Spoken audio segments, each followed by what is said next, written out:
दोस्तों, आपका स्वागत है आपके नए चैनल लर्न टू टर्न में। तो दोस्तों, मैं आपको इस वीडियो में क्रूज कंट्रोल के बारे में बताऊंगा।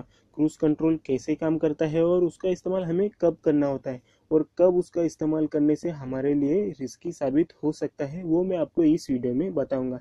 लेकिन उससे पहले हमें समझना होगा कि क्रूज कंट्रोल कैसे काम करता है और उसका इस्तेमाल हमें कैसे करना है। दोस्तों, क्रूज कंट्रोल का ज्यादा करके इस्तेमाल हमें स्ट्रेट हाईवेज पर करना है, क्योंकि क्रूज कंट्रोल हमें अलाउ करता है कि हम एक्सीलेटर पेडल से पाँव हटाएं। क्योंकि क्रूज कंट्रोल एक्टिवेट करने के बाद गाड़ी खुद से एक्सीलेट करती है, स्पीड खुद से मेंटेन करती है। हमें सिर्फ स्टीयरिंग के ऊपर अपना कंट्रोल रखना होता है, जिससे कि हम स्ट्रेस फ्री ड्राइविंग कर सकते हैं और एक्सीलेटर दबाए रखने की झंझट ही मिट जाते हैं। क्रूज कंट्रोल एक्टिवेट करने के भी कुछ कंडीशंस होते हैं, जो कि कार्स टू कार्स थोड़े बहुत अलग अलग होते हैं। अगर हम महिंद्रा और मारुति की बात करें तो महिंद्रा में मिनिमम स्पीड लिमिट है 20 किलोमीटर पर आवर। अगर आपकी गाड़ी की स्पीड 20 किलोमीटर पर आवर से ज़्यादा है तभी आप क्रूज कंट्रोल एक्टिवेट कर सकते हैं। और मारुति में अगर आपकी speed limit 40 kilometre per hour से ज़्यादा है तब आप क्रूज कंट्रोल एक्टिवेट कर सकते हैं, और बाकी कंडीशंस ऑलमोस्ट सेम रहते हैं। अगर आपकी गाड़ी फर्स्ट या रिवर्स गियर में रहेगी तो क्रूज कंट्रोल आप एक्टिवेट नहीं कर सकोगे। और क्रूज कंट्रोल एक्टिवेट करने के लिए हमारा जो ब्रेक पेडल रहता है और क्लच पेडल रहता है वो हमें पूरी तरह रिलीज करना होता है। दोनों में का एक भी हमें दबाना नहीं होता है, तभी हम क्रूज कंट्रोल एक्टिवेट कर सकते हैं। जैसे कि मैंने आपको बताया, क्रूज कंट्रोल हमें अलाउ करता है कि हम एक्सीलेटर पेडल से पाँव हटाएं, लेकिन क्रूज कंट्रोल एक्टिवेट करने के लिए हमें पहले हमारी स्पीड डिसाइड करनी होती है। फॉर एग्जांपल, आपको 60 की स्पीड चाहिए या फिर 80 की स्पीड चाहिए, तो आपको उस स्पीड लिमिट पर आपकी गाड़ी एक्सीलेटर दबाकर लेकर आनी होगी। और वहां पर आने के बाद आपको, अगर आपकी गाड़ी महिंद्रा है तो आपको सेट का बटन दबाना है। अगर आपकी गाड़ी मारुति सुजुकी की है तो आपको क्रूज का बटन दबाना है। ये बटन दबाने से आपके स्पीडोमीटर पर क्रूज का सिंबल आ जाएगा। इसका मतलब आपका क्रूज कंट्रोल एक्टिवेट हो गया है। ये जो स्विचेस रहते हैं वो कार टू कार अलग अलग रहते हैं, लेकिन इसकी जो वर्ड कोडिंग होती है वो सेम ही काम करती है। क्रूज का सिंबल आ जाने के बाद आपको अपने एक्सीलेटर पेडल से पाँव हटा देना है। उसके बाद गाड़ी खुद से स्पीड मेंटेन करेगी और आपको सिर्फ स्टीयरिंग कंट्रोल करनी है। और जब तक आप कुछ करते नहीं तब तक गाड़ी की स्पीड ना कम होगी ना ज़्यादा होगी। अगर आपको आपकी स्पीड बढ़ानी है तो आपको जहाँ पर प्लस का निशान दिखाई देगा वो बटन आपको दबा देना है। जो प्लस का निशान जो होता है वो महिंद्रा में सेट की तरफ होता है, और जो मारुति सुजुकी रहता है वहाँ पर वो RES मानी कि रिज्यूम की तरफ होता है। जहाँ पर आपको प्लस का निशान दिखाई दे वो आपको बटन दबा देना है। प्लस का बटन दबाने से आपकी स्पीड 2 किलोमीटर पर आवर से बढ़ जाएगी। और अगर आपको स्पीड कम करनी है तो माइनस का आपको बटन दबाना है। और अगर आपको आपकी गाड़ी पूरी तरीके से रुकानी है तो आपको ब्रेक का इस्तेमाल खुद से करना जरूरी है, ये काम गाड़ी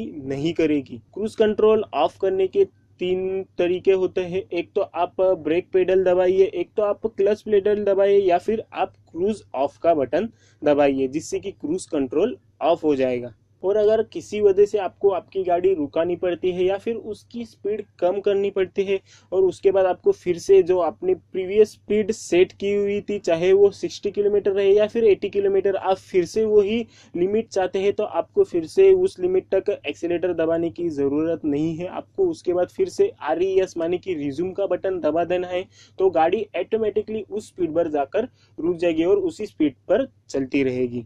दोस्तों, तो कुछ इस प्रकार क्रूज कंट्रोल काम करता है। क्रूज कंट्रोल एक बहुत अच्छा फीचर है। अगर आप हाईवेज पर ड्राइविंग कर रहे हो तो स्ट्रेट रोड पर ड्राइविंग कर रहे हो, अगर आप बारिश नहीं गिर रही है तो आप क्रूज कंट्रोल का इस्तेमाल कीजिए। अगर आप ट्रैफिक में हो या फिर हिल्स के रास्तों पर हो या फिर ज़्यादा घुमा वाले रास्तों पर हो तो आप क्रूज कंट्रोल का इस्तेमाल बिल्कुल भी ना कीजिए। और मोस्टली तो रेन में हमें भूल ही जाना है कि हमारी गाड़ी में क्रूज कंट्रोल है। क्रूज कंट्रोल में गाड़ी खुद से एक्सीलेट करती रहती है, और जब घुमाव वाला रास्ता आता है तब हमें स्पीड कम करने की ज़रूरत होती है अच्छे से टर्न लेने के लिए। और जब हमारे पाव पेडल्स के नज़दीक रहते हैं तब हम तुरंत अपनी गाड़ी कंट्रोल कर सकते हैं। लेकिन क्रूज कंट्रोल की वजह से हम जब पाव दूर रखते हैं और तब अचानक से कोई टर्न या फिर घुमाव आ जाता है, हमें थोड़ी सी देर हो सकती है कार कंट्रोल करने में, या फिर हड़बड़ाहट में हम कुछ गलती कर सकते हैं। इसीलिए घुमाव वाले रास्तों पर हमें क्रूज कंट्रोल का इस्तेमाल नहीं करना है। और बारिश में तो हमें स्ट्रेट हाईवेज पर भी क्रूज कंट्रोल का इस्तेमाल नहीं करना है, क्योंकि बारिश में रास्तों पर पानी जमा रहता है। ऐसे वक्त अगर हमारा क्रूज कंट्रोल ऑन रहे तो हमारी गाड़ी हाइड्रोप्लेन होने का खतरा रहता है। हाइड्रोप्लेन हमारी गाड़ी तब होती है जब हमारी गाड़ी की स्पीड ज्यादा होती है। ऐसे वक्त हमारी गाड़ी ज्यादा स्पीड की वजह से रास्ते के बजाय पानी के ऊपर चलने लगती है। तो ऐसे वक्त हमारी स्टीयरिंग पूरी तरह लूज हो जाती है और हमारी गाड़ी के ऊपर का कंट्रोल छूटने लगता है। तो ऐसे वक्त हमें एक्सीलेटर पेडल से पाँव हटाना होता है गाड़ी पर कंट्रोल फिर से पाने के लिए, और हमें ब्रेक दबाए बगैर हमारी गाड़ी स्लो करनी होती है। अगर हमने ब्रेक दबाया तो हमारी गाड़ी और भी ज्यादा आउट ऑफ कंट्रोल हो सकती है। हाइड्रोप्लेन के वक्त हमें हमारी गाड़ी को खुद से स्लो होने देना होता है, लेकिन अगर हमारा क्रूज कंट्रोल ऑन रहे तो हमारी गाड़ी खुद से स्लो हो जाने के बजाय खुद से एक्सीलेट करने लगेगी, और उसकी वजह से हमारी गाड़ी पूरी तरह आउट ऑफ कंट्रोल हो सकती है और एक्सीडेंट होने की संभावना